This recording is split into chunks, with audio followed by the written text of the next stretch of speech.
in my last video I showed you that you could use a Sandisk Ultra of 2012, which has a 30 megabytes write and read speed.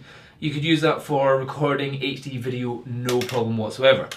But let's see how well it does if we're taking photos, because obviously this is a photography channel.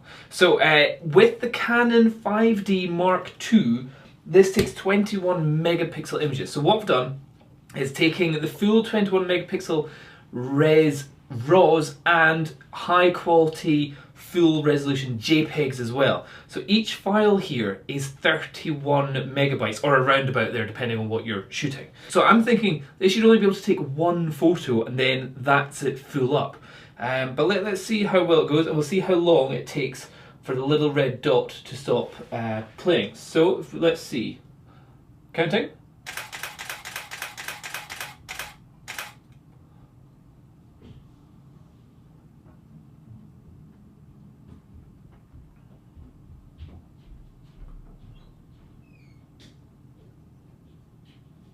So not too bad there at all. That was actually pretty darn quick. I'm reckoning what it is, most of the information is in the buffer, because I think what it took there, it took 9 photos.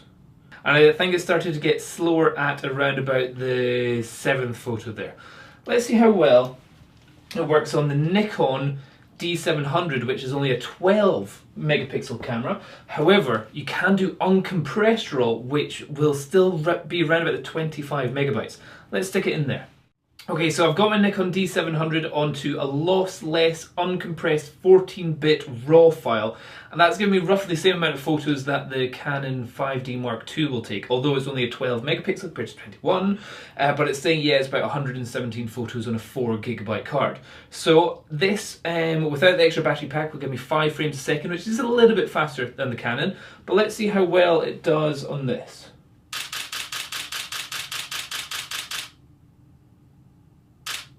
Okay, so there's quite a few there, and then it really slowed down, and it looks like still sticking the photos in, still going in, still going in,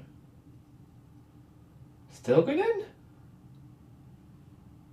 I'm finished. Okay, finally. So yeah, uncompressed 14-bit lossless RAW files from this. Takes a little bit longer to shove into the actual memory card.